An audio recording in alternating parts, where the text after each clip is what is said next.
Saudari-saudaraku yang dikasihi dan mengasihi Tuhan Yesus, pada hari ini Senin 8 Agustus 2022, kita memperingati peringatan wajib Santo Dominikus. Menu sabda kita hari ini dari Injil Suci menurut Matius bab 17 ayat 22 sampai 27. Mari kita siapkan hati kita untuk mendengarkan sabdanya.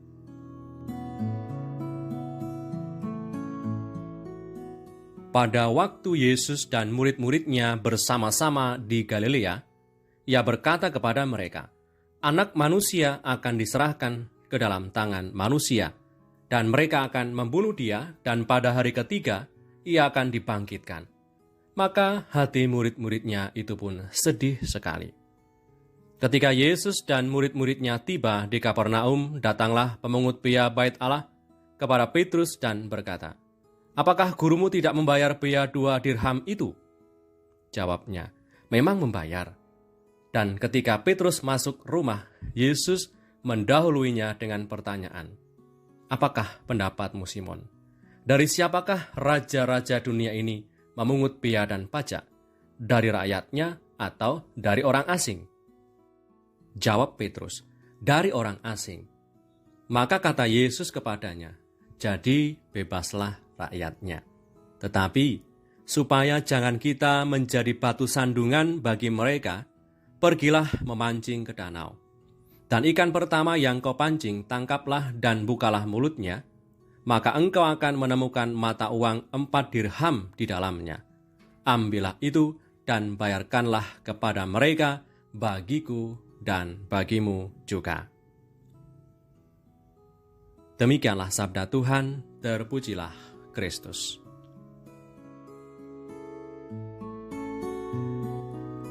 Saudari-saudaraku yang terberkati, cara hidup Tuhan selama di dunia menunjukkan cara hidup yang penuh kebijaksanaan. Coba Anda bayangkan, Tuhan Yesus yang kala itu namanya sudah menjadi besar, terkenal, dan dikagumi karena banyaknya mukjizat yang telah dilakukannya, kuasa Allah Maha Tinggi ada padanya, Ia tetap menunjukkan keanggunannya, menunjukkan ketaatannya dengan mau turut membayar pajak di bait Allah. Tuhan Yesus menghidupi keilahiannya dalam cara yang biasa, hidup sebagaimana layaknya kita hidup, dengan turut membayar pajak, melakukan pekerjaan harian dengan sebaik-baiknya, berjalan dan mengajar, makan dan minum seperti kita. Maka sebagaimana Tuhan Yesus telah tunjukkan menghidupi keilahiannya di dunia juga dalam cara yang biasa dan sangat manusiawi, kita pun diundang untuk menjalani keseharian kita yang biasa dan rutin dengan kesungguhan hati sebagai wujud syukur kita kepada Tuhan yang sudah memberikan kehidupan kepada kita. Marilah berdoa dalam nama Bapa dan Putra dan Roh Kudus. Amin. Tuhan Yesus yang penuh kasih, kasih keilahian-Mu nyata dalam kesediaan-Mu melakukan hal yang biasa kami lakukan sebagai manusia. Semoga kami pun mampu menghidupi kemanusiaan kami dengan mampu melakukan yang terbaik untuk sesama dan negara, supaya hadirnya kami menjadi berkat dan sukacita bagi banyak orang.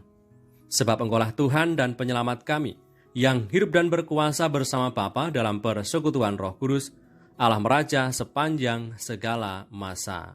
Amin. Berkatalah yang Maha Kuasa turun atas kita semua, Bapa dan Putra dan Roh Kudus. Amin.